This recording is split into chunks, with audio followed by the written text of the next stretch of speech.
ఎందుకంటే పాటలు రాకపోతే కష్టం. సరే, ప్రభు యొక్క బలలో పాల్గొనడానికి ముందుగా బైబిల్ గ్రంథం నుండి కొన్ని మాటలు తీసుకొని మన ప్రభు యొక్క శరీరాన్ని, రక్తాన్ని తిని తాగే వారంగా ఉండాలని ప్రభు చూస్తా ఉన్నాడు. చూడండి, ప్రకటన గ్రంథము 15వ అధ్యాయము 3వ వచనం. ప్రకటన గ్రంథము 15వ అధ్యాయము 3వ వచనాన్ని అందరము కలిసి చదువుకుందాం. ప్రకటన గ్రంథము 3వ అధ్యాయము 15 3వ వచనం చదువుకుందాం. అందరూ కలిసి చదువుకుందాం. వారు, ప్రభువా, దేవా, సర్వాధికారి, నీ క్రియలు ఘనమైనవి, ఆశ్చర్యమైనవి. 2వ భాగము మొదటి కొరింథీయులకు రాసిన పత్రిక 11వ అధ్యాయము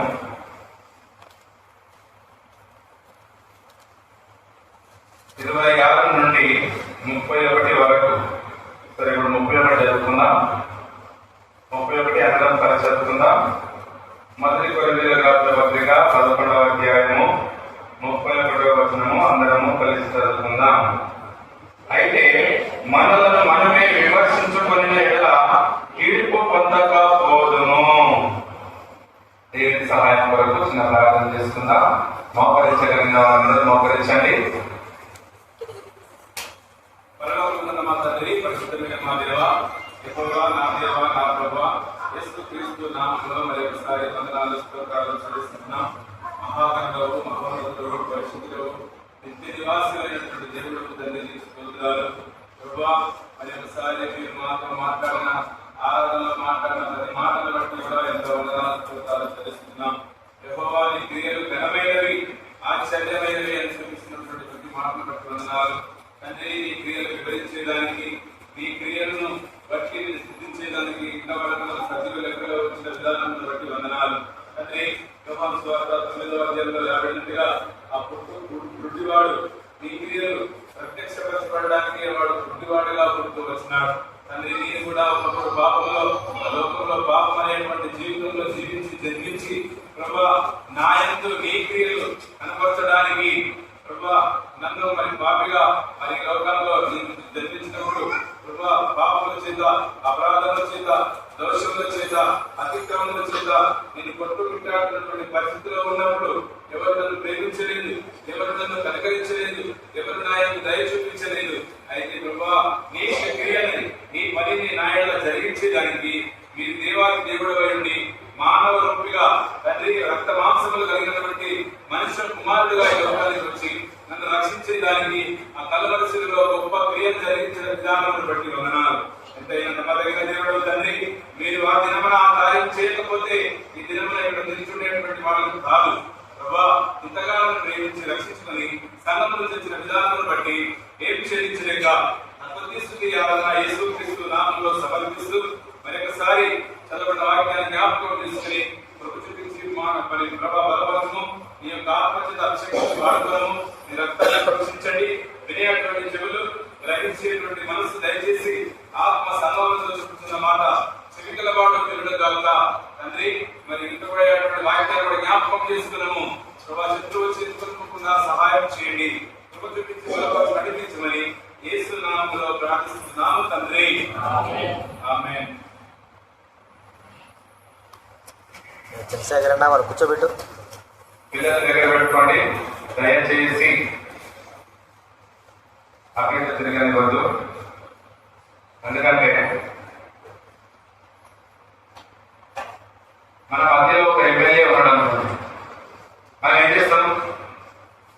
కాళ్ళు బాగా దాపుకొని ఆవరించుకుంటా ఇంట్లేసి అడ్డు తిరుగుడు తిరుగుతామా?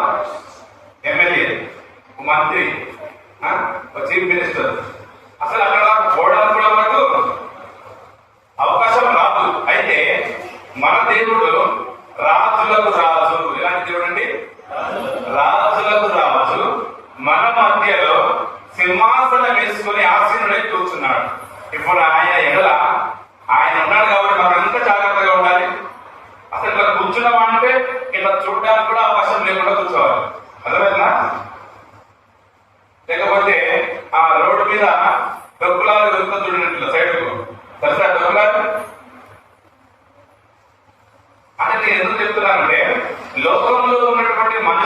అంత విలువ అంత ఘనత ఇస్తే మన దేవుడు సకల దేవతలు యెహోవాకు నమస్కారం చేయదని కీర్తన గ్రంథంలో రాయబడ్డది. సర్వ సృష్టి చేత ఆరాధింపబడుతున్నటువంటి దేవుడు, అలాంటి దేవుడిని మనం ఇంకా ఆయన సన్నిధిలో జాగ్రత్తగా కూర్చోవాలి. అందుకే మాటలు మనం జాగ్రత్తగా ఉండలేము అంటే మనం ప్రభువుని ఎరగనంటే. అర్థమైందా? మనము ఆయన సన్నిధిలో మౌనంగా, సైలెంట్ గా, జాగ్రత్తగా, శ్రద్ధతో ఆయన మాటలు వినేదానికి లేకపోతే మనము ఆయనను రుచి చూడనంటే.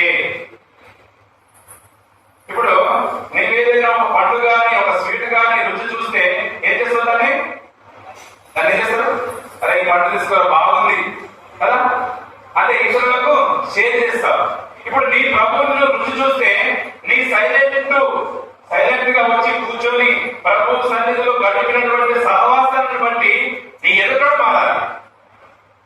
అంతేగాని విశ్వాసం అని చెప్పుకునేటువంటి మనమే కొత్తగా మంచి కూర్చోండి, మాట్లాడద్దు, తిరగొద్దు, లేవద్దు ఇలా చెప్పుకుంటూ పోతా ఉంటే ఇంకా అన్ని దగ్గరికి ఏం చెప్తాం? అర్థమైంది నా భాష? కాబట్టి ఆ విధంగా ఉండకుండా జాగ్రత్తగా ఉండండి. అందుకే ప్రసంగి అంటాడు, నీవు దేవుని మందిరంలోకి వెళ్ళినప్పుడు నీ ప్రవర్తన జాగ్రత్తగా ఉండాలి. సరే, ఇప్పుడు మన దినభాగము ప్రకటన గ్రంథము 15వ అధ్యాయము 3వ వచనం చదవండి.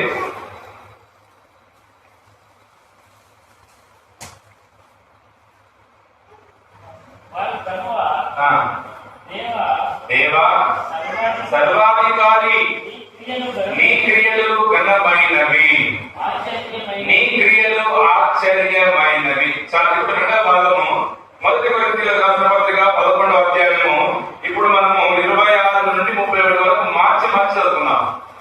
26 నుండి 31 వరకు నేనొకటి మీరొకటి మార్చి గట్టిగా చదవండి.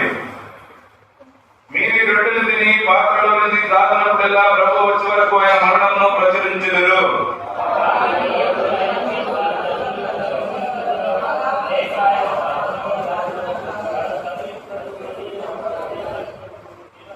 కాబట్టి ప్రతి మనుష్యుడు తను తాను పరీక్షించుకునవలెను, అలా చేసి ఆ రొట్టెలు తిని ఆ పాత్రలో నుంచి త్రాగవలెను.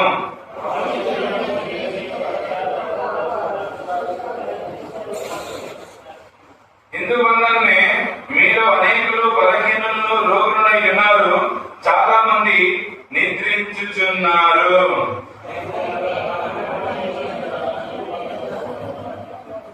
మనము ముగ్గురు కదా, సరే మంచిది. ఇక్కడ రాబడినటువంటి వృత్తాంతం అంతా మనకు తెలుసు కదా. ఎంతమంది తెలుసు అండి? ఎంతమంది తెలుసు?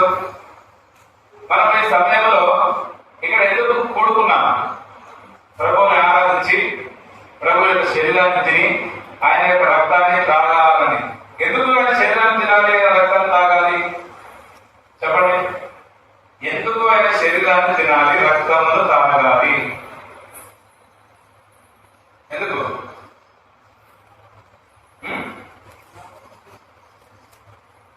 బైబిల్లో మాట్లాడబడింది, నా శరీరం తిని నా రక్తము త్రాగు వాడే నిత్య జీవము గలవాడు. ఇలాంటి వాడంట, నా శరీరం తిని నా రక్తము త్రాగువాడే నిత్య జీవము గలవాడు. దేవుడు ఇచ్చేటువంటి నిత్య జీవాన్ని ఎవరి స్వరంలో మాట్లాడుతుంది? నిత్య జీవాన్ని పొందాలి అంటే ప్రభు యొక్క శరీరము, ప్రభు యొక్క రక్తము త్రాగేటువంటి వారముగా ఉండాలి. ఇప్పుడు ప్రకటన గ్రంథము 15వ అధ్యాయం 3వ వచనం, బాబా 15వ అధ్యాయం 3వ వచనంలో రాబడినటువంటి మాట, యెహోవా నీ క్రియలు ఘనమైనవి, ఆశ్చర్యమైనవి అనేటువంటి మాట మనం చూస్తూ వచ్చినాం. దేవుడు మన ఆయన చేసినటువంటి క్రియలు ఎంత గొప్పలో మనం ఉదయకాల భావనలో గమనిస్తూ వచ్చినాం. ఇప్పుడు ఆయన క్రియలు ఘనమైనవి, ఆయన క్రియలు శ్రేష్టమైనవి, ఆయన క్రియలు ఆశ్చర్యమైనవి, ఆయన క్రియలు స్తుతించడానికి యోగ్యమైనవి, ఆయన క్రియలు వెలకట్టలేనటువంటివి. అలాంటి దేవుని కలిగినటువంటి మనము ఇప్పుడు మన క్రియలు ఎట్లా ఉన్నాయి అని పరీక్ష చేసుకోవాలి. ఏం చేసుకోవాలి? ఇప్పుడు పరీక్ష చేసుకోవాలి. ఇప్పుడు మనము చాలా అయిపోయినటువంటి జీవితము, లేకపోతే ధనవంతులాంటి జీవితము జీవించినప్పుడు మన కుమారుడు ఎలా ఉండాలనుకుంటాము?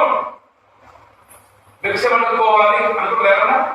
ఇప్పుడు నేను కోటీశ్వరుడు అనుకోండి, ఉదాహరణ చెప్తా ఉన్నా. కోటీశ్వరుడు అంతా ప్రభు యెహోవా తమకు దేవుడుగా వచ్చాడు. ధన్యులు ఎవరికి లేదు, ఏ కోటీశ్వరునికి లేదు, అనిల్ అంబానికి లేదు, ముఖేష్ అంబానికి కూడా లేదు. మనకున్నటువంటి ఘనత, ధన్యత, ఘనత, మహిమ ఎవరికి లేదు లోకంలో. అంటే మనం నిజ దేవుడిని కలిగినటువంటి వారము. ఇప్పుడు నిజ దేవుడిని కలిగినావు మంచిదే, ఆరాధన చేసినావు మంచిదే. ఇప్పుడు నీ క్రియలు ఎట్లా ఉన్నాయి? నీ పరలోకపు తండ్రి క్రియలేమో ఘనమైనవి, నీ పరలోకపు తండ్రి క్రియలేమో ఆశ్చర్యమైనవి, నీ పరలోకపు తండ్రి క్రియలేమో శ్రేష్టమైనవి. నీ క్రియలు ఎట్లా ఉన్నాయి? ఒకసారి మనం పరీక్ష చేసుకుని ప్రభు యొక్క శరీరాన్ని తినేదానికి ఇష్టపడాలి. పరీక్ష చేసుకోకుండా, అయోగ్యముగా కనుక విమర్శింపకుండా, మరి సరి చేసుకోకుండా, పవిత్రపరచబడకుండా, నీ క్రియలు సరి చేసుకోకుండా పాలు పొందితే ఏమన్నది? శిక్ష నీకే కారణము, అపరాధిగా తీర్చబడతావు, ఇంకా నిద్రించేవాడుగా ఉంటావు. నిద్ర అంటే మరణం. ఈ చిన్నది నిద్రించిందే కానీ చనిపోలేదు అన్నాడు దేవుడు. అన్నాడు. ఇప్పుడు ఇక్కడ చాలా మంది నిద్రించుతున్నారు అంటే నువ్వు ఆత్మీయమైనటువంటి మరణంలో ఉన్నావు, నువ్వు జీవించుతున్నావు అనే పేరుంది, కానీ నీ క్రియలను బట్టి చూస్తే నీవు మృతుడవే. ఇప్పుడు మనం పరీక్ష చేసుకున్నాం. ఇప్పుడు కొరింథీయులకు రాసిన పత్రికలో ఈ 11వ అధ్యాయంలోనే ఈ మాట రాసి పెట్టినాడు. ఏమని రాసినాడు చదవండి. ఇప్పుడు 31. అయితే మనలను మనమే విమర్శించుకునే ఎడల తీర్పు పొందకపోదుము. మొట్టమొదటిగా మనం విమర్శించుకుంటే ఏం పొందము? మనం తీర్పు పొందము. ఎందుకు పొందము? చదవండి. మనం ఎలాంటి వారమంట? 6వ అధ్యాయం, 1 కొరింథీ 6వ అధ్యాయం 3వ వచనం.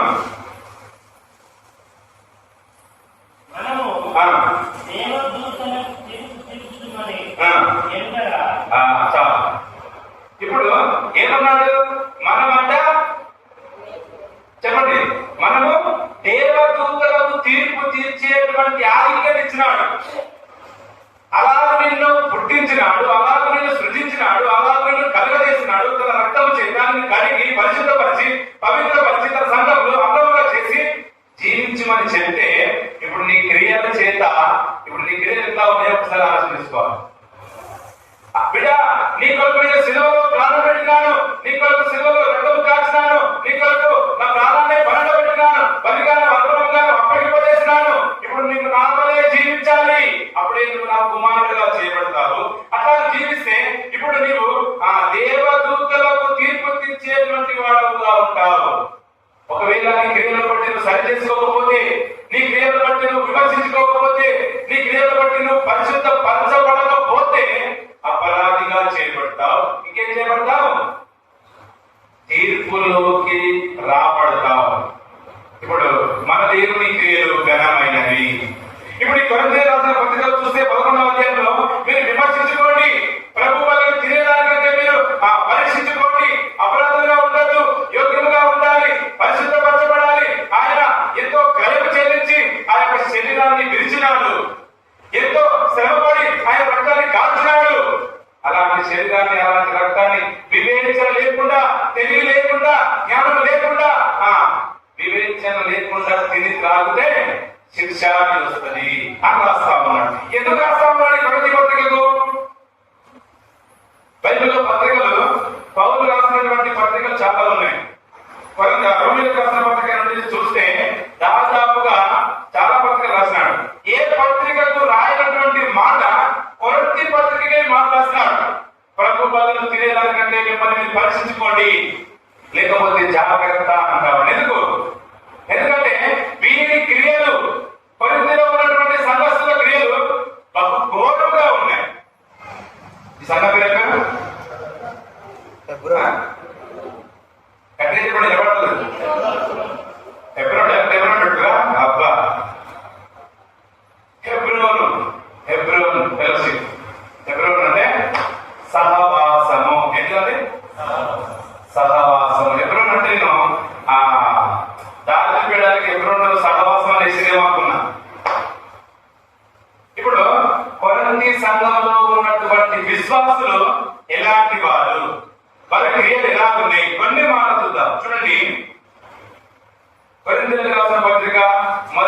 పత్రిక 1వ అధ్యాయం 10వ వచనం చదవండి. ఎవరెవరు? సహోదరులారా, మీరందరూ ఏకభావముతో మాట్లాడవలననియు మీలో కర్షలు లేక ఏక మనస్సు ఏక తాత్పర్యము. చాలా మొట్టమొదటిగా ఈ కొరింథీ సంఘంలో ఉన్నటువంటి బలహీనత లేకపోతే కొరింథీ సంఘంలో ఉన్నటువంటి క్రియలు ఎట్లా ఉన్నాయంటే బహు చండాలంగా ఉన్నాయి. ఎలా ఉన్నాయండి? ఇక్కడ ఏమంటున్నాడు? ఏక భావం లేదు, ఏక మనస్సు లేదు, ఏక తాత్పర్యము లేదు. పరిపూర్ణంలో ఉన్నటువంటి విశ్వాసం ఉన్నాయా? ఏక మనసు ఉందా? ఏక తాత్పర్యం ఉందా? మరి లేకుండా ఏ గొప్ప పెట్టుకుని పనిలో పాల్గొందామని ఏక మనసు లేకపోతే ఎందుకు వచ్చినాం ఇక్కడికి? ప్రభు శరీరం ఏదో రోడ్డు మీద దొరికినట్టుగా విచ్చలవిడిగా నువ్వు వారమంతా నీ క్రియలు బట్టి అని గాయపరిచి వచ్చి తిని తాగడాగా వచ్చింది. ప్రభువు యొక్క బల్ల అంటే ఆశాపాసి కాదు. ఒక పిండి రొట్టె చేసుకోవడానికి ఒక రైతు ఎంత కష్టపడితే, ఎంత శ్రమ పడితే, ఎంత రక్తం కాలిస్తే, ఎంత చెమట పడిస్తే అది రొట్టెగా చేయబడుతుంది. ఇప్పుడు ప్రభువు కూడా నిన్ను బ్రతికించేయడానికి, నీకు నిత్య జీవం ఇవ్వడానికి ఆయన యెరూషలేము మాట్లాడకుండా ఆయన ఈడ్చుకొని వెళ్ళినాడు. ఆయన ముఖం మీద ఉమ్ము వేయించుకున్నాడు. ఆయన వీపులో పిడిగుద్దులు గుద్దినాడు. ఆయన ముఖం మీద గుద్దినాడు. ఆయన తలకు ముడకిళ్ళం పెట్టినాడు. ఇదంతా నిన్ను జీవింపజేయడానికి, నీకు నిత్య జీవం ఇవ్వడానికి ఆయన పిండిగా మార్చబడి రొట్టెగా చేయబడితే వివేచన లేకుండా, తెలివి లేకుండా వారమంతా ఇష్టానుసారంగా జీవించి ఏదో అంగంలో మార్కెట్లో దొరికినట్టుగా వచ్చి పూజించిపోతావు. ఇదేనా? ఇట్లాగే అన్ని క్రియలు. ఇందాక మనం ఆరాధిస్తున్నాం. ఏమని ఆరాధిస్తున్నాం? నీ క్రియలు ఘనమైనవి. మరి ఘనమైన దేవుడు కదా, మరి ఆయన కుమారుడు చెప్పుకునే నీ క్రియలు ఇంత ఘోరంగా ఉన్నాయి. కొరింథీ సంఘంలో ఉన్నటువంటి విశ్వాసం ఎట్లా ఉందన్నమాట? ఏం లేదు. చదవండి. ఏక భావము లేదు. రెండవది ఏక మనస్సు లేదు. మూడవది ఏక తాత్పర్యము. ఎక్కడ ఉండదు? సంఘంలో ఉండదు. నేను అన్నవాడు బాగుపడలా. నేను చేపలు పట్టబోదు అన్నాడు పేతురు. ఏమైపోయాడు? సముద్రంలో మునిగిపోయాడు. ఈ దినాల్లో ఎక్కడ చూసిన సంఘంలో కూడా నేను చెప్తా, నేను పాడతా, నేను చేస్తా, నేనే పోయేటప్పుడు నిన్నే పెట్టుకోదా?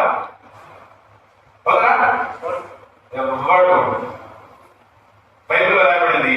ఇప్పుడు కొరింథీ పత్రిక చెప్తామని మాట పౌలు ఏ సంఘానికి చెప్పలేదు, ఏ పత్రికలో రాలేదు మాట. ఏమని? మిమ్మల్ని మీరు పరీక్షించుకోండి, మిమ్మల్ని మీరు సరి చేసుకోండి, ప్రభువు మీ మధ్యలో ఉన్నాడు, పరీక్ష చేసుకొని తినండి అంటావు అన్నాడు. ఎట్లా ఉన్నాయి ఇక్కడ క్రియలు చూడండి. మొట్టమొదటిగా ఏక భావం లేదు. సంఘంలో ఏకభావం ఉండదు, నీ కుటుంబంలో ఏకభావం ఉండదు. అసలు నీ మాట నీకే అర్థం కాదు.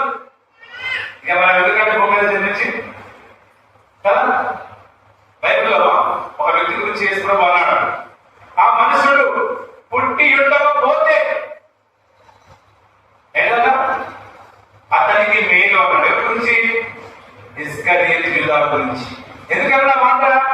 ఆయన క్రియల నుండి ప్రభు ఎరుగు తెలుసు.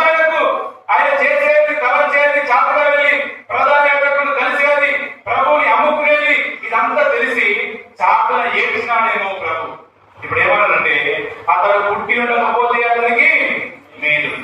మరి ఇప్పుడు నువ్వు పుడితే నువ్వు మేలా, పుట్టి ఉండకపోతే ఇప్పుడు నువ్వు మేలా? నీ క్రియలో బట్టి ప్రభు అన్నటువంటి మాట ఇది. ఏక భావము లేదు. తర్వాత ఏమన్నాడు?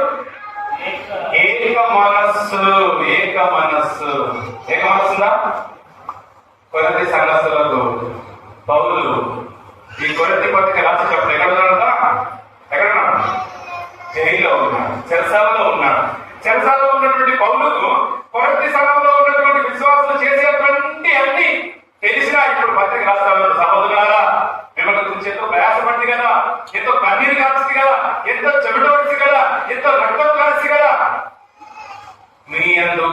స్వరూపము మార్చబడాలని దీవారాత్రములు తిండి ఆహారం లేకుండా మార్చబడినాను. ఎన్నో రోజులు ఆకలితో, దిగంబరత్వంతో, శోధనలతో ఎన్నో బాధలు పడినాను. మీలో ఇట్లా ఉందని తెలిసిందాను. బాధపడుతూ రాస్తా ఉంది. ఏమర్థం? మీలో ఏక భావము లేదు. ఏమైనా ఏక భావం లేకపోతే చదవగా, సహోదరులారా మీరందరూ ఏకభావంతో మాట్లాడాలి. మీలో కక్షలు లేవు, ఉండొద్దు. కక్షలు ఉన్నాయి. ఏమన్నాయి? ఏది ఉండవు అది ఉండలేదు. మధ్యలో ఏది ఉండకూడదు. దేవుడు ఏమన్నాడంటే, నా మందిరము మీ మధ్య ఉంచేటట్లు. మన మధ్యలో ఏముండాలి? దేవుడి మధ్య ఉండాలి, దేవుడి యాత్ర ఉండాలి, దేవుడి మహిమ ఉండాలి, దేవుడి ప్రత్యక్షత ఉండాలి, దేవుడి వాక్యం ఉండాలి, దేవుడి ప్రార్థన ఉండాలి, దేవుడి ఆదరణ ఉండాలి. ఇది ఉండాలి మన మధ్య. ఏమన్నా ఇప్పుడు కక్షలు ఏమంటారు కదా, మీలో కక్షలు ఏమైపోయినాయి? ఇప్పుడు విస్తరించిపోయినాయి, ప్రబలిపోయినాయి. ఒకడంటే ఒకరికి గిట్టదు, వాళ్ళంటే వీరి గిట్టదు, వీడంటే వారికి అస్సలు గిట్టదు. తర్వాత ఏమంటారు? ఏక మనస్సు. చూడండి, ఏక భావము, ఏక మనస్సు, ఏక తాత్పర్యం. చదవండి, దీని గురించి ఒక మాట చూద్దాము. అపోస్తలుల కార్యములు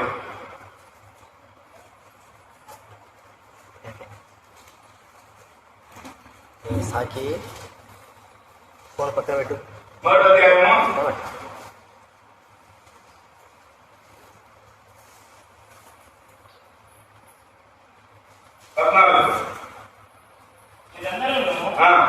వీరితో కూడా కొందరు స్త్రీలను, యేసు తల్లి అయిన మరియను, ఆయన సహోదరులను ఏక భావంగా ఎడతెగక ప్రార్థన చేస్తుంది.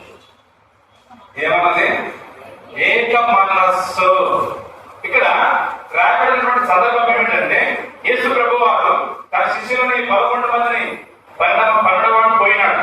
11 మందిని తీసుకొని వెళ్ళి బెతనియాకు తీసుకొని ఆ కొండ మీద నుండి పరలోకమునకు ఆరోహణమై వెళ్ళిపోయేటప్పుడు వారితో కొన్ని సంగతులు చెప్పి వారితో 40 రోజుల నుండి వారిని బలపరిచి, ధైర్యపరిచి, తన ప్రత్యక్షపరుచుకొని మీరు ఇట్లా ఉండాలి, అట్లా ఉండాలి, ఆ ఒకరినొకరు ఖర్చుకోవద్దు, ఒకరినొకరు భక్షించుకోవద్దు అన్ని చెప్పిన తర్వాత వెళ్ళిపోయిన తర్వాత వీళ్ళు ఏం చేస్తా ఉన్నారంటే, అక్కడ దాదాపుగా 120 మంది, 10 సంవత్సరాలు రాబడి ఆ కాలం ఇంచుమించు 120 మంది సహోదరులు ఎలా కూడుకున్నారట? ఏక మనస్సుతో ఒక ఇంట కూడుకున్నారు వాళ్ళు. ఎప్పుడంటే ప్రభువు లేనప్పుడు, ప్రభు వారి మధ్యలో లేనప్పుడు, ప్రభు వెళ్ళిపోయిన తర్వాత. ఇప్పుడు ప్రభు మనతో ఉన్నాడు. బైబిల్ రాబడింది, ఎక్కడ ఇద్దరు ముగ్గురు కూడిన నామమున అక్కడ ఉంటా అన్నాడు. ఇంతమంది కూడుకున్నారు, ఇక్కడ ప్రభు ఉన్నాడా? లేదా? ప్రభు మరి ఉన్నాడు. ఎందుకు మరి కక్షలు? ప్రభు ఉన్న దగ్గర కక్షలు ఎందుకు? ప్రేమ ఎందుకు ఉండట్లేదు? ప్రభు వారి మధ్యలో లేడు, పరలోకానికి వెళ్ళిపోయాడు. ఇప్పుడు వారు ఏం చేస్తా ఉన్నారు? ఏక మనస్సుతో ఎడతెగక ప్రార్థన చేయించుండిరి. ఏక మనస్సు వారికి ఉంది. సహోదరులు, సహోదరులు ఏక మనస్సుతో ప్రార్థన చేస్తా ఉన్నారు. దేవుడు అద్భుత రీతిగా కార్యం జరిగించినాడు. ఎంతమంది అక్కడ? 120 మంది. చూడండి, ఇప్పుడు 2వ అధ్యాయానికి వచ్చేసరికి ఇంచుమించు 3,000 మంది రక్షణ పొంది 241లో ఎంతమంది ఉన్నారు? చదవండి, 241.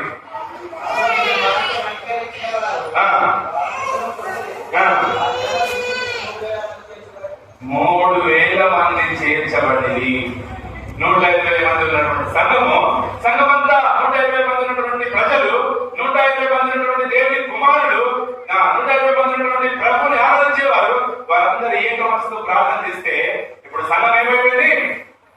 విస్తరించింది, అభివృద్ధి పొందింది, ఆత్మసంబంధమైన మందిరంగా కట్టబడినారు వాళ్ళు.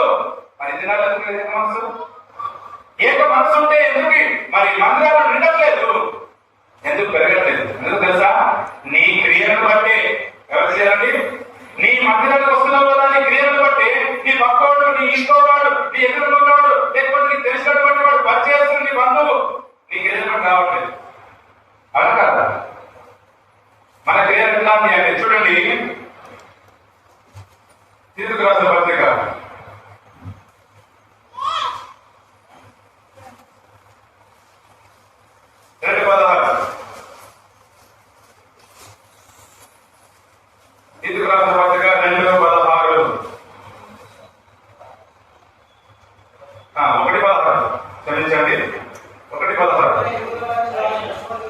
ఆ, ఆ, ఆ,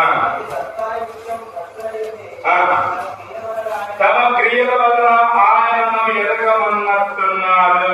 ఎట్లా ఉన్నామంటే ఇప్పుడు మనం ఎబ్రోలో ఉన్నటువంటి విశ్వాసులు ఇప్పుడు ఎట్లా ఉన్నారా? ఎట్లా ఉన్నారు ఇప్పుడు? తమ క్రియల వలన ఆయనను యేసు ప్రభు ఎవరో మాకు తెలియదు. నీ కొరకు నీ కళ్ళ ఎదుట ఆయన సిలువ వేయబడినట్టుగా ప్రదర్శింపబడ్డాడు కదా. ఇప్పుడు నీ క్రియలు ఎట్లా ఉన్నాయంటే, నువ్వు చాపగా ఉన్నా, ఉద్యోగంలో ఉన్నా, పొలంలో ఉన్నా, డ్యూటీలో ఉన్నా, ఇంట్లో ఉన్నా, సంఘంలో ఉన్నా, వ్యక్తిగతంగా ఉన్నా, ఇప్పుడు నీ క్రియలు ఎట్లా ఉన్నాయంటే ఆయన ఎవరో మాకు తెలియదు. మళ్ళీ సంఘానికి చెల్లిస్తాము, ప్రభువా నీకు దయాళువు, క్షమించుటకు ఎట్లా క్షమించాలి నేను, ఎట్లా ఓర్చుకోవాలి.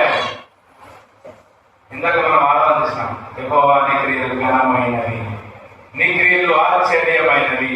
మరి ఆయన పేరు పెట్టబడినావు కదా, ఆయన రక్తంలో కనబడినావు కదా, ఆయన ఆరాధిస్తున్నావు కదా, ఆయన ప్రేమిస్తున్నావు కదా, ఆయన ప్రార్థన చేస్తున్నావు కదా, ఎందుకు నీ క్రియలు ఘనమైనవి? దేవుడు మాట్లాడుతున్నప్పుడు నీ హృదయాన్ని కఠినం చేసుకుంటే రేపు అనేది నీకు ఉండకపోవచ్చు. జాగ్రత్త. ఒకసారి మనల్ని మనం పరీక్షించుకున్నాం. చూడండి ఇక్కడ ఏం చేస్తా ఉందంట, 1 వారు అసహ్యులు, అవిధేయులు, భ్రష్టులు. భ్రష్టులు మన భ్రష్టతో కనబడుతుందండి. ఒంటరిగా ఉన్నప్పుడు కనబడుతుంది. 10 మంది ఉన్నప్పుడు ప్రయత్నాలన్నా ఎంత చక్కగా ఉంటాం, తెలియదు. ఒక్కటిగా ఉన్నప్పుడే అసలు మన క్యారెక్టర్ ఏదో అదే. నువ్వు ఒంటరిగా ఉన్నప్పుడు ఎట్లా ఉంటావు అదే నిజ జీవితం నీ యొక్క క్యారెక్టర్. దేవుడు అంటా ఉంటాడు, నీ క్రియలు ఘనమైనది. దేవుని వాక్యంలో యెహోవా క్రియలు ఘనమైనది, ఆయన విజయంగా చేయబడినాం కదా, ఆయన రక్తంలో కడగబడినాం కదా. మన క్రియలకు ఘనమైనది కాదు. మన క్రియలను బట్టి ఈ దినాల్లో సంఘం ఎండిపోతా ఉంది. ఎందుకంటే ఏక మనస్సు లేదు. ఒకటంటే ఒక గిట్టదు. వాడికి పని చేస్తే వీడు ఓడవాడు. ఈ దినాల్లో అదే అనేకుల ప్రేమ చాలా ఎందుకు అక్రమం విస్తరించిపోయింది కాబట్టి. చదవండి ఇప్పుడు మరి కొన్ని పత్రిక 3వ అధ్యాయం.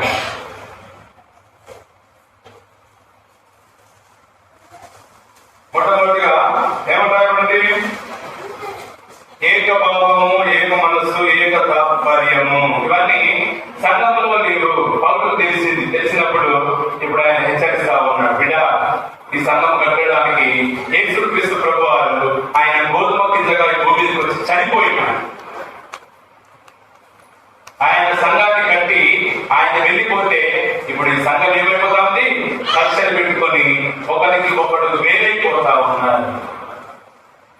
ఒకడంటే ఒకరికి పడట్లేదు. ఎందుకంటే ఏకం లేదు, ఒక తాత్పర్యం లేదు.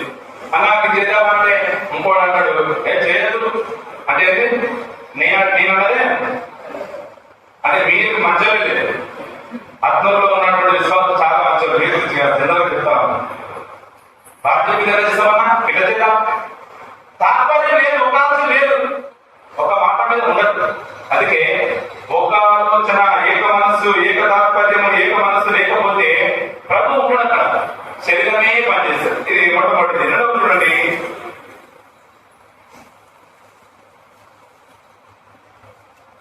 5వ అధ్యాయం, 1 కొరింథీ 5వ అధ్యాయము.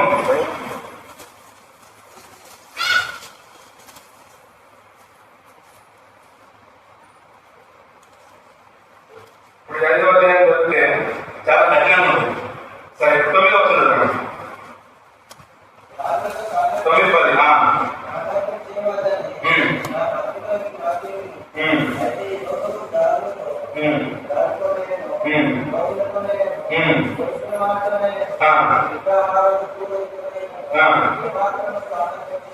చాలా.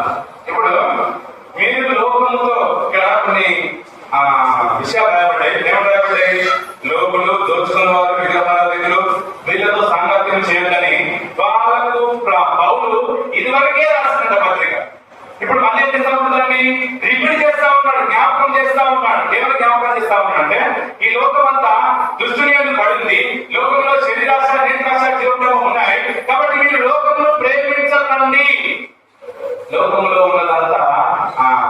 క్షయమైపోయేది, పనికి రానిది.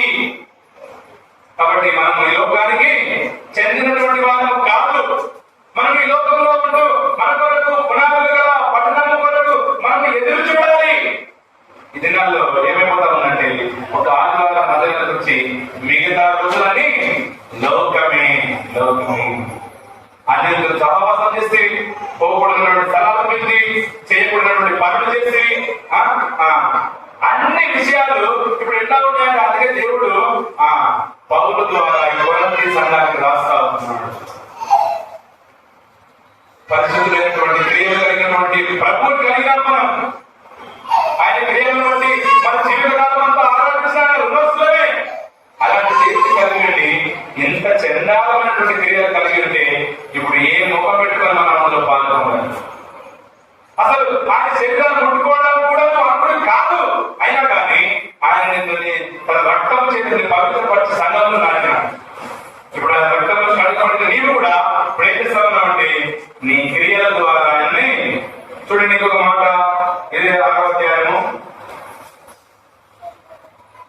9 నుండి.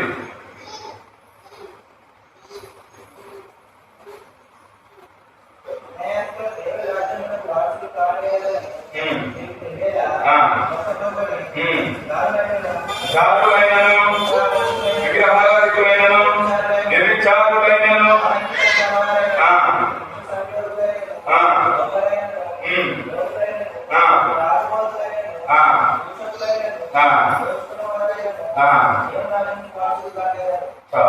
ఇక్కడ కూడా కొన్ని విషయాలు రాబట్టి ఈ విషయాలన్నీ గురించి చూస్తే మనం ఒక్కొక్కటి కనబడదు. కాబట్టి మనం అవన్నీ చూడడానికి క్లుప్తంగా చూసుకుంటున్నాం. ఇక్కడ రాయబడినటువంటి విషయాలు వాళ్ళందరూ మునుపు అలాగే ఉన్నారు కొరింథీ సంఘంలో ఉన్నటువంటి విశ్వాసులు. అయితే దేవుడిని ఎప్పుడైతే ఎరిగినారో, దేవుని యొక్క ప్రభు యొక్క రక్తంలో కలగబడినారో వాళ్ళందరూ ఇప్పుడు నీతిమంతులుగా చేయబడినారు. ఇప్పుడు నీతిమంతులుగా చేయబడి ఒకరిని దోచుకుంటే ఇప్పుడు వాళ్ళు ఏమన్నారు? ఇప్పుడు ఒకడు నీతిమంతులుగా చేయబడి ప్రభు రక్తంలో కలగబడి నీతిమంతులుగా చేసిన తర్వాత వాడు మునుపు తాగేవాడైతే ఇప్పుడు తాగేవాళ్ళు ఏమన్నారు? ఇప్పుడు వాడు ఇదివరకు తిట్టేవాడైతే ఇప్పుడు తిట్టి ఇప్పుడు ఏమన్నా ఇవ్వాలి. అందుకే పేరు అంటాడు కుక్క తన త్రాటికి తిరిగినట్టు. ఇప్పుడు మన పరిస్థితి ఉందంటే ప్రభువుని ఎదుగుతా మనం అన్ని చేసినా, దొంగతనం చేసినా, వ్యభిచారం చేసినా, మోసం చేసినా, తిట్టినా, తిరిగినా, ఇష్టానుసారంగా తిరిగినా ఇప్పుడు ప్రభు రక్తంలో కడగబడి సంఘంలో చేర్చబడి ఆయన శరీరాన్ని తినేటువంటి మనము ఇప్పుడు మనము మునుపు చేసినటువంటి క్రియలు చేస్తే దేంతో కూర్చున్నాడు? ఓకే ఏం చేస్తుంది చెప్పండి. ఏమైనా పర్లేదు, విశ్వాసం వస్తారు. అది ఇప్పుడు మనం అన్ని వదిలిపెట్టామా? వదిలిపెడితే మళ్ళా వాటి వైపు ఎందుకు చూస్తున్నావు? అందుకే బైబిల్లో పక్క ప్రకటనలో రాబడింది, కుక్కలు వెలుపడకుండా పర్వత రాజ్యంలో ప్రవేశించారు. కుక్కలంటే ఇప్పుడు ఉండేటువంటి కుక్కలు కాదు. ఎవడైతే విడిచిపెట్టి మరలా తిరిగి చేసినాడో వాళ్ళను ఆ జంతువుతో పోల్చినట్టు. నేను అనలేదు, నన్ను మాత్రం ఏమనుకోవద్దు, బైబిల్ రాయబడి చెప్తున్నాను. అలా రకాల కుక్కలు అంటున్నాడు అనుకోవద్దు. కాబట్టి రెండవ మాట ఇక్కడ రాసినటువంటి మాట చాలా భయంకరంగా రాస్తా ఉన్నాడు. ఏమని? అన్యాయస్తులు దేవుని రాజ్యం వారసులు కాదు. మనం ఎవరిని అన్యాయం చేసినాం ఒకసారి గుర్తు పెట్టుకోవాలి, ఒకసారి జ్ఞాపకం చేసుకోవాలి. ఇప్పుడైనా ఆయనను ప్రేమిస్తావు, నీ హృదయం అనే తడుతావు, నువ్వు సరి చేసుకో. ఆయన యొక్క శరీరాన్ని తిని ఇక నీ ప్రభువా నేను న్యాయంగా జీవిస్తా. ఎట్లా అన్యాయస్తులము? ఏమన్యాయస్తులము? అన్యాయస్థం అంటే ఒక వ్యక్తిని దోచుకోవడం కదా. ఇప్పుడు విశ్వాసమైన మీరు కూడా అన్యాయస్తులే. ఇప్పుడు నేనంటా ప్రభు ఇవ్వకపోతే ఏం చేసినట్టు? అన్యాయం కదా. దశభాగం ఇవ్వకపోతే, దశభాగం అంటే అన్న డబ్బులను కాదు, ప్రార్థన సమయం కూడా దశభాగమే. నీ యొక్క ఆరోగ్యము, నీకు ఆయుష్ పెంచి నీకు చక్కని రూపం ఇచ్చి దేవుడు తన సంఘంలో నాటితే ప్రార్థన చేసుకోవు, ఆరాధన చేసుకోవు, బైబిల్ చదువుకోవు, ఆయన ఇచ్చేది కూడా ఆయన. ఇప్పుడు అన్యాయస్తున్నా మునుపు అన్యాయస్తుగా ఉంది, ప్రభు రక్తం చేత కడగబడి సంఘంలో చేర్చినాడు. ఇప్పుడు కూడా అన్యాయస్తుగా చేర్చబడుతున్నాం.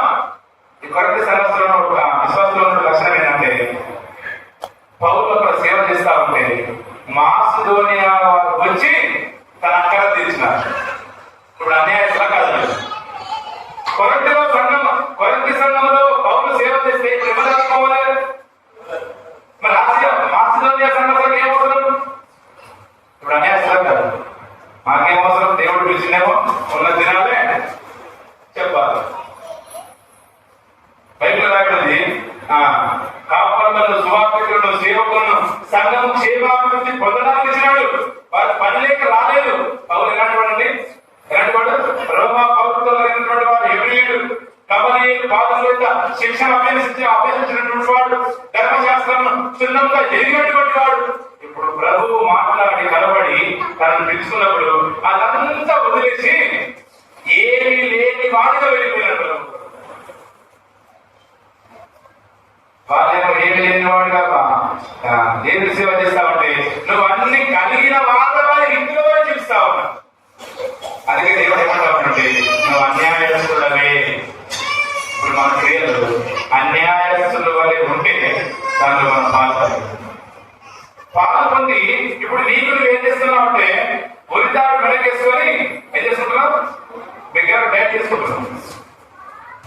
ఆ ఉరి నీకు పడొద్దని దేవుడు ఈ మధ్యాహ్న కాల సమయంలో నిన్ను ప్రేమించి నీ కొరకు ఈ మాటలు నీతో మాట్లాడుతా ఉన్నాడు.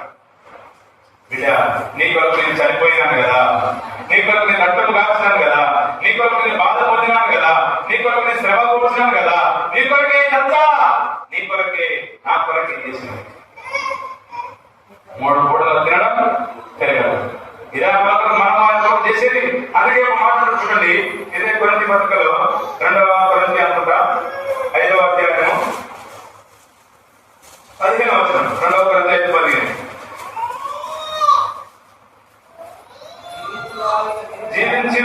జీవించు వారి మీద తమ వరకు కాక తమ నిమిత్తము మృతి పొంది తిరిగి లేచిన వారి కొరకే జీవించాలి.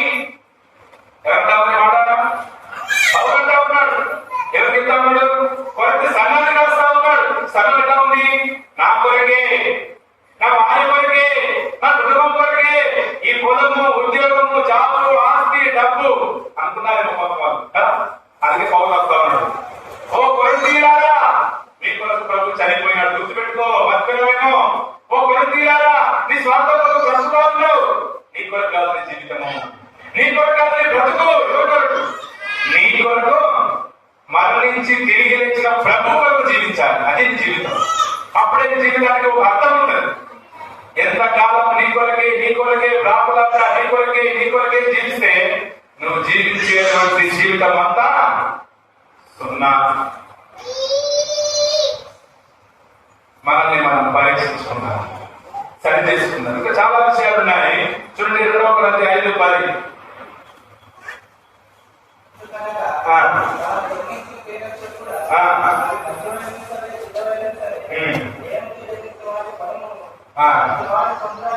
ప్రతివాడు పొందుతాడు తన క్రియల వలన. మంచి క్రియలు తీసినా, చెడ్డ క్రియలు తీసినా. ఇప్పుడు ఈ మాట్లాడుతున్నాడు కొరింథీ సంఘస్థులు ఎంత దౌర్భాగ్యమైనటువంటి పరిస్థితిలో ఉన్నారని పౌరులకు తెలిసిందో 2 సార్లు రాసినాడు ఈ పత్రిక. 2 పత్రికలు 2 సార్లు రాసినాడు. ఎందుకు రాసినాడు? వారి కొరకు అంటాడు, మీరు ప్రభు యొద్ద నుండి మరి వెళ్ళిపోతున్నారన్నట్టుగా ప్రభు యొక్క సాధనలను మార్చబడలేదేమో, నేను పడిన కష్టమంతా వ్యర్థమై పోలేమో భయపడుతున్నాను అంటాడు. సంఘం కట్టడానికి సంఘం యొక్క విలువ తెలుసండి కదా, అలా కదా. కొత్త విషయం తెలుసా? ఇప్పుడు నువ్వు కష్టపడి సంపాదించుకో ఒక జాబ్ తెచ్చుకున్నావు అనుకో, ఆ విలువ నీకు తెలుసు. చదువులేమో ఏం తెలుసు తెలుసా? అసలు తెలియదు. కాబట్టి ఇప్పుడు పౌరులు ఆ విషయాన్ని గుర్తు చేసుకుని బాధపడి భయపడుతా ఉన్నాం. చూడండి ఇంకొక మాట, కొరింథీ రాసిన పత్రిక 10వ అధ్యాయం. చాలా విషయాలు ఉన్నాయి వీళ్ళలో. వీళ్ళ బలహీనతలు, వీళ్ళ క్రియలు ఎంత భయంకరంగా ఉన్నాయంటే ఈ దినాల్లో కొరింథీ సంఘంతో మాట్లాడుతున్నటువంటి దేవుడు హెబ్రోను సంఘంతో మాట్లాడుతూ ఉన్నాడు. జాగ్రత్త. నీ క్రియలు మంచిగా లేకపోతే, నీ క్రియలు ఘనమైనవిగా లేకపోతే నీ ద్వారా ఒక విశ్వాసం చెడిపోయేవాడుగా ఉంటాడు, పడిపోయేవాడుగా ఉంటాడు, అభ్యర్థపరచబడతాడు, రాకుండా వెళ్ళిపోతాడు. అందువల్ల కాదు నేను ప్రభువుగా కూర్చోబెట్టింది. నీ క్రియల ద్వారా ఏం చేయాలి? నువ్వు వార్త చెప్పకపోయినా, నువ్వు వాక్యం చెప్పకపోయినా, నీ క్రియలు చదివి, నీ జీవితం చదివి అలా నిలబడతారు లేడే. ఏంటి కారణము? ఎలా వచ్చింది మార్పు? ప్రభువు నమ్ముకున్న ద్వారా నీ ద్వారా ఒక వ్యక్తి ఏం చేయబడాలి? సంఘంలో నాటబడాలి. దానికి బదులుగా మనము ఏం చేస్తా ఉన్నాం? వచ్చిన వారిని ఏం చేస్తున్నాం? ఈ దినాల్లో అన్యాయం లేదు సంఘాలు. చదవండి 10వ అధ్యాయం. సహోదరులారా, 5వ వచనం. అయితే వారిలో ఎక్కువ మంది దేవుని క్రిస్తులుగా ఉండకపోయింది కనుక అరణ్యములో సంబంధింపబడి. చాలు. ఈ మాట కొరింథీ సంఘానికి రాస్తూ పితరులను జ్ఞాపకం చేస్తా ఉన్నాడు. పితరులు అంటే మోషే ఐగుప్తు దేశంలో నుండి విడిపించి అరణ్య మార్గం గుండా తీసుకొని వస్తా ఉంటే వాళ్ళందరూ దేవునికి ఇష్టంగా లేరుట. దేవునికి ఇష్టంగా లేనటువంటి కారణాన్ని బట్టి దేవుడు ఏం చేశాడు? ఇప్పుడు సంహరించినాడు. ఎంతమంది చెప్పండి? యెహోషువ కాలం తప్ప ఐగుప్తులో నుండి బయటకు వచ్చిన వాళ్ళందరినీ పిట్టలు రాకుండా నరకపరిచాడు. వాళ్ళకు ఉన్నటువంటి కుమారులే ఆ కనాను దేశాన్ని స్వాస్థ్యంగా ఇచ్చాడు, వారికి ఇవ్వలేదు. ఇప్పుడు ఇక్కడ ఏమంటారు సంఘంతో? మీరు దేవునికి ఇష్టంగా జీవించుడి. ఎందుకంటే మన పిల్లలకు దేవునికి ఇష్టంగా లేదు, వారికి ఇష్టమైనట్టుగా జీవించినారు. లూకాసు వార్త ఒక మాట చూడండి. లూకాసు వార్త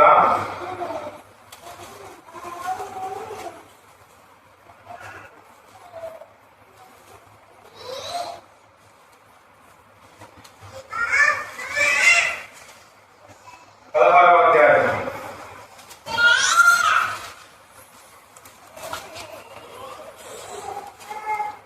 20వ వచనం.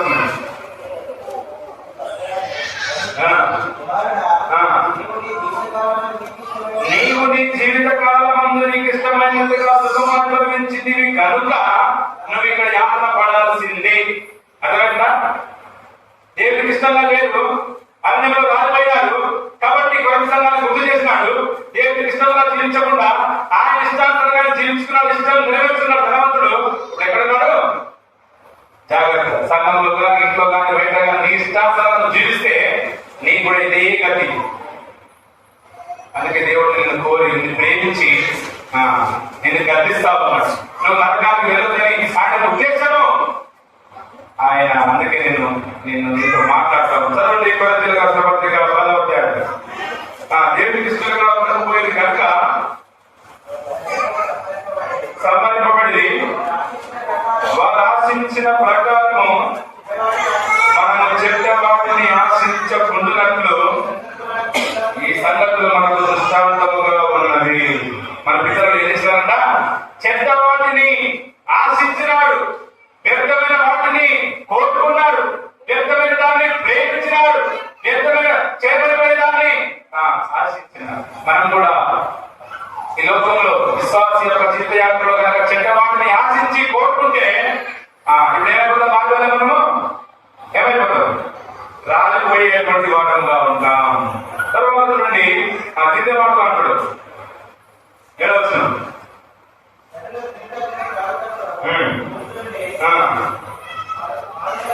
ఆడుటకు లేచిరి, వారిలో కొందరి వలె వీళ్ళు విగ్రహారాధకులై ఉన్నప్పుడు మనము వారి వలె మనము వారిలో కొందరు నందున ఒక దినమునే 23,000 మంది కూలిరి. భయంకరమైనటువంటి కార్యం. అందుకే కొరింథీ పత్రిక ఏమంటే ప్రతి వానికి ఏమంటారంట?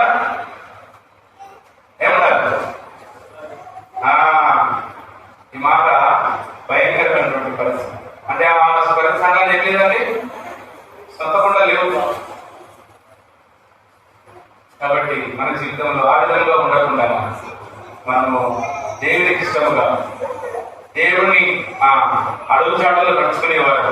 పిల్లలు ఆశించినట్టుగా వారు శోధించినట్టుగా మనం శోధిస్తే అరణ్యమైన ఈ లోకంలో రాలిపోతారు, ప్రభు దగ్గరికి వెళ్ళలేదు. ప్రభు మాట్లాడుతూ నిన్ను ప్రేమిస్తున్నాడు కాబట్టి నీతో మాట్లాడుతూ ఉన్నాడు. నీ క్రియలు ఎట్లా ఉన్నాయి ఒకసారి పరీక్షించుకో. ప్రార్థన చేసుకుందాం, మోకరించండి. ఎవరు వాటి చూడద్దు, అందరూ ప్రార్థనలో ఎక్కిపించాలి. దేవుడు మాట్లాడుతూ ఉన్నాడు, దేవుడు నీ హృదయాన్ని సంధిస్తా ఉన్నాడు. నేను సరిచేయాలి, నేను పవిత్రపరచబడాలని, నేను తన రాజ్యంలో కూర్చుండబెట్టుకోవాలని ఆయన ఇష్టపడతా ఉన్నాడు. దేవుడు మాట్లాడుతున్నప్పుడు కనుక నీ చెవులు మోసుకుంటే నువ్వు గుడ్డివాడగలుగుతావు. యెహోవా నీ క్రియలు ఘనమైనవి, నీ క్రియలు ఆశ్చర్యమైనవి. ఆయన నామం ధరించిన మన క్రియలు కూడా ఘనమైనవిగానే ఉండాలని ప్రభు ఆశపడతా ఉన్నాడు. ఎవరు అక్కడి చూడొద్దు, మౌనంగా ఒక నిమిషం మౌనంగా ఉండి తీర్మానం చేస్తున్నాం. సరి చేయబడదాం, పవిత్రపరచబడదాం. ఆయన శరీరాన్ని తిరగడానికి ధైర్యముగా ఆయన శరీరంలో చేయి వేసి మనం భుజించే వారుగా ఉండాలి. నీ క్రియలు ఘనమైనవిగా లేకపోతే నువ్వు ధైర్యంగా చేయి వేసేలా శరీరం తినలేవు. అయితే నువ్వు పరీక్షించుకో, సరి చేయబడు, అప్పుడు నువ్వు అపరాధిగా చేయబడవు. ఏమైపోతావు? దేవుని కుమారుడుగా చేయబడతావు. అప్పుడు ఆయన కుమారుడు వెళ్ళి నువ్వు స్వతంత్రుడవు.